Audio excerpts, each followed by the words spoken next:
Please subscribe to my YouTube channel, Educational File. अस्सलाम वालेकुम dear students. आज हम जो टॉपिक करने वाले हैं वो कानून तकलील अफादा मुख्ततम है। कानून तकलील अफादा मुख्ततम में हम देखते हैं कि हमारे पास जो हमारा अफादा है वो कम से कम किस तरह होता है। अब उसके लिए सबसे पहले हम इसकी डेफिनेशन देख लेते हैं। डेफिनेशन देखने के लिए हम देखते हैं कि जो इसकी डेफिनेशन है उसमें बताया गया है मुख्ततम अफादा। तो पहले हम मुख्ततम अफादा जान लेते हैं कि ये क्या है। देखें, अगर हम अफादे की बात करें तो किसी शय की वो वस्फ या खूबी जो इंसानी तस्कीन का जरिया बने अफादा कहलाती है। ये इसकी डेफिनेशन है अफादे की। ठीक है, अब आ गया कि मुख्ततिम अफादा क्या है। किसी शय की अगली या आखिरी इकाई को इस्तेमाल करने पे जो हमें अफादा हासिल होता है उसे हम मुख्ततिम अफादा कहते हैं। ठीक है, ये डेफिनेशन थी, इस सवाल से हटके है, लेकिन ये है कि कम से कम आपको कॉन्सेप्ट आना चाहिए। ठीक है, उसमें अब हम डेफिनेशन देखते हैं और मुकम्मल लॉन्ग क्वेश्चन देखते हैं। अब उस जो लॉन्ग क्वेश्चन है हम देखते हैं कि सबसे पहले इसकी डेफिनेशन है, डेफिनेशन के बाद इसके टेबल है, फिर डायग्राम है, उसके बाद फिर इसकी मफरूजात हैं, फिर इसके मुस्तशनियात जिसे लिमिटेशंस कहते हैं। ठीक है, अब हम इंग्लिश में अगर देखें तो इसे कहते हैं law of diminishing marginal utility. Utility अफादा और मार्जिनल मुख्ततम। डिमिनिशिंग का मतलब कम भी होना है। ठीक है, और अब हम इसकी डेफिनेशन करते हैं। तो डेफिनेशन में हम देखते हैं कि जब किसी शय का मुसलसल और लगातार इस्तेमाल किया जाता है तो उसका मुख्ततिम अफादा बतदरीज कम होना शुरू हो जाता है। अब मुख्ततिम अफादा कम होने का क्या मतलब है? मुख्ततिम अफादा कम होने का मतलब यह है कि हमें मालूमात है, हमें मालूम है कि जब हम किसी शय का मुसलसल और लगातार इस्तेमाल करते हैं तो उसका अफादा बतदरीज कम होना शुरू हो जाता है। जितनी पहले उसकी अहमियत होती है उतनी उसकी अहमियत खत्म होना शुरू हो जाती है। ठीक है, उसके बाद एक नुक्ता ऐसा आता है जहां पे उसका मुख्ततिम अफादा हमें सफर लगता है, यानी कि उसका हमें चाहे वो चीज हो चाहे वो हमारे लिए ना हो, लेकिन उससे हमें कोई फर्क नहीं पड़ता। तो एक नुक्ता ऐसा आता है जहां पे मुख्ततिम अफादा सिफर हो जाता है, उसके बाद भी इस्तेमाल करें तो वही मुख्ततिम अफादा फिर मनफी में चला जाता है।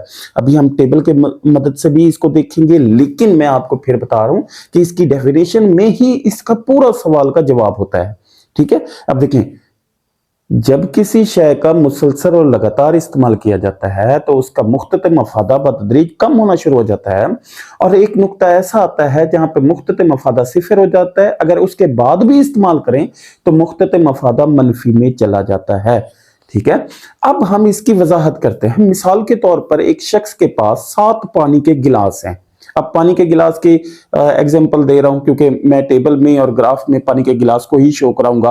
आप इसकी जगह पे फ्रूट लिख सकते हैं। ठीक है, इसकी जगह पे अंगूर लिख सकते हैं, सेब लिख सकते हैं। ठीक है, तो अब मैं इसकी वजाहत पहले तो ऐसे ही आपको टेबल के बारे में समझा दूं, उसके बाद मैं आपको पेज पे ले चलूंगा जहां पे आपने ये लिख के समझाऊंगा कि किस तरह ये अफादा बतदरीज कम होता है।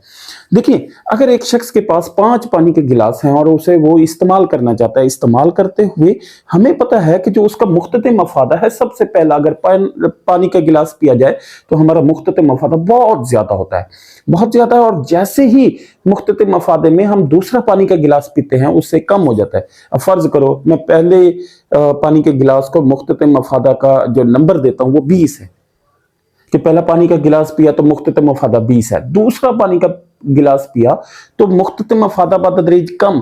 कम का क्या मतलब है? अब 20 से 15 हो गया है। ठीक है, तीसरा पानी का गिलास पीता है तो वो 15 से 10 हो गया। चौथा पानी का गिलास पीता है तो वो 10 से 5 हो गया है। पांचवा पानी का गिलास पीता है तो वो सिफर हो गया है। छठा पानी का गिलास पीता है तो वो -5 है। सातवां पानी का गिलास पीता है तो वो माइनस हमारे पास 10 बन जाता है। तो ये तो था हमारे पास मुख्ततिम अफादे का टेबल, जिसे करके भी देखेंगे, लेकिन पहले इसको अच्छे तरीके से समझ लें।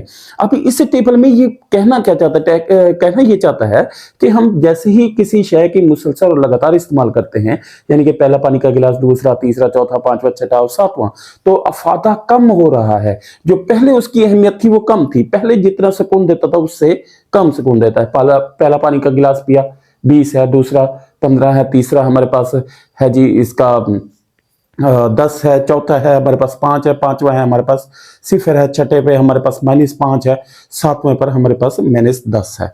अगर इसी का हम कुल अफादा देखते हैं तो पहले अगर हमारे पास 20 था मुख्ततम अफादा, तो कुल अफादा भी हमारे पास 20 ही होगा।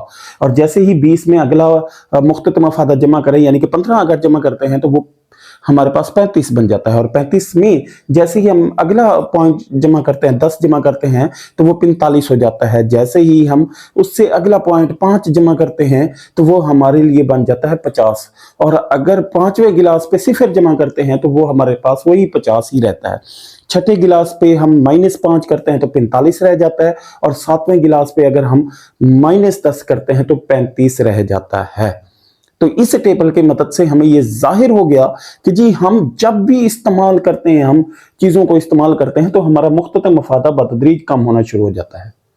और एक हद ऐसी आती है जहां पे वही मुख्ततम मफादा हमारे पास 0 में चला जाता है। और उसके बाद भी इस्तेमाल करें तो वो मुख्ततम मफादा 20 के बाद हमारा और ज्यादा कम होके 20, 15, 10, 5, 0, -5, -10, तो यानी कि 5 इकाइयों के बाद छठी और सातवीं इकाई हमारी मनफी में जाहिर करती है कि अब ये हमें नुकसान पहुंचाना शुरू कर दिया है।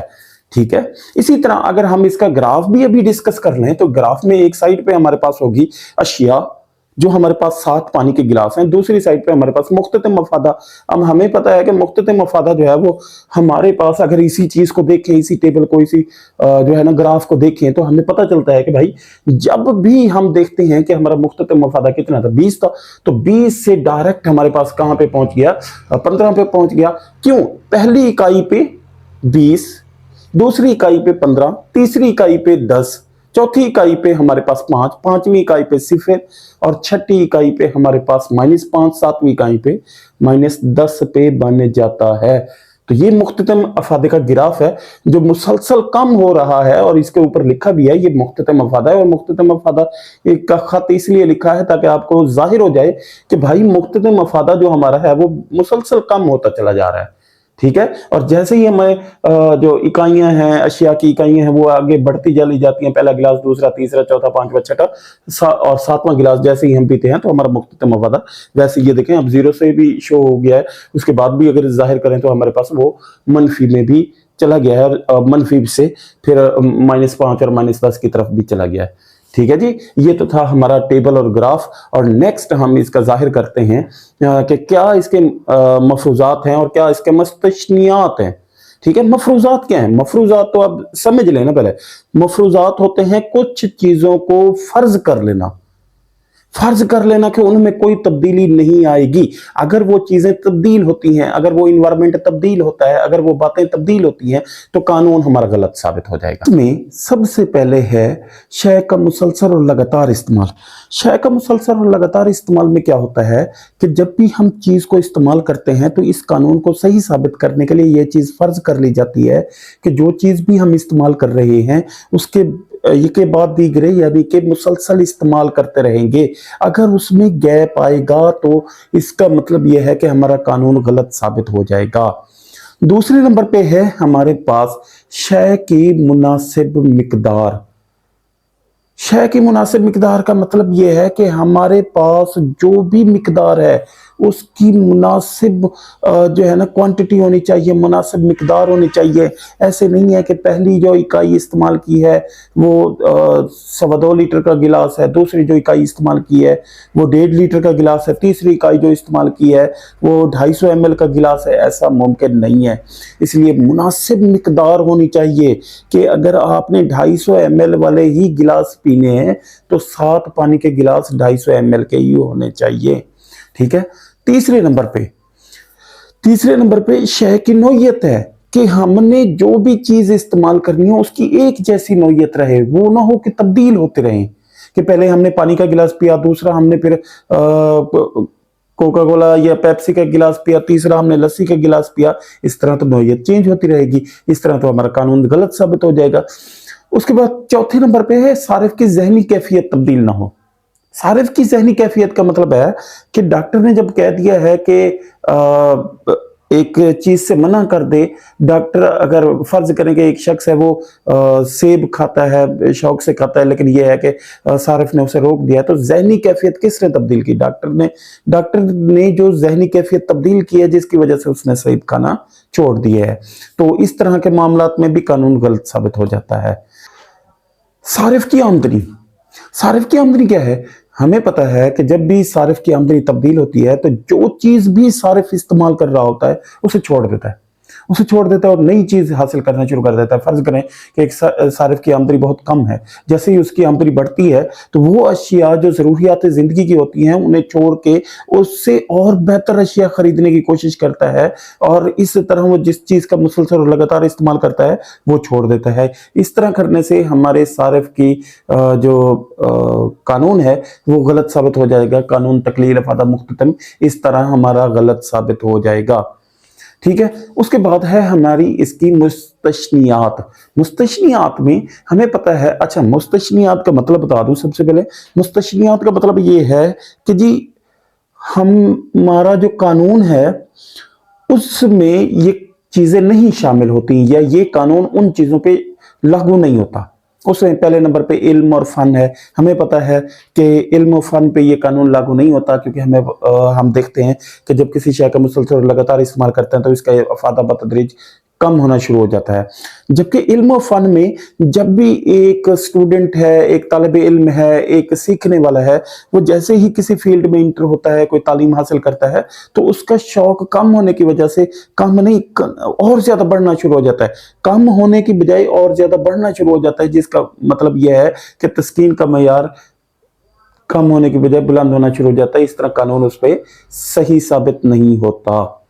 उसके बाद हम मालो ज़र भी ले सकते हैं। मालो ज़र पे भी इसका इतलाक नहीं होता, क्योंकि हमें पता है कि इंसानी ख्वाहिशात में मालो ज़र ये चीज़ है कि जिसमें एक इंसान के पास अगर थोड़े भी हो तो वो और ज़्यादा लालच करता है, उसकी तस्कीन का मयार और बुलंद होना शुरू हो जाता है, वो और ज़्यादा इन चीज़ों को तलब करना शुरू हो जाता है। उसके बाद है कीमती नवादरात हैं। कीमती नवादरात का भी ऐसे ही है, बहुत से लोग होते हैं जो कीमती पुरानी अशिया को अपने पास रखने का शौक रखते हैं, तो जैसे ही उनके पास कोई पुरानी चीज़ है तो वो चाहते हैं इससे भी और पुरानी हमारे पास चीज हो, क्योंकि ये शौक से रिलेट करते हैं।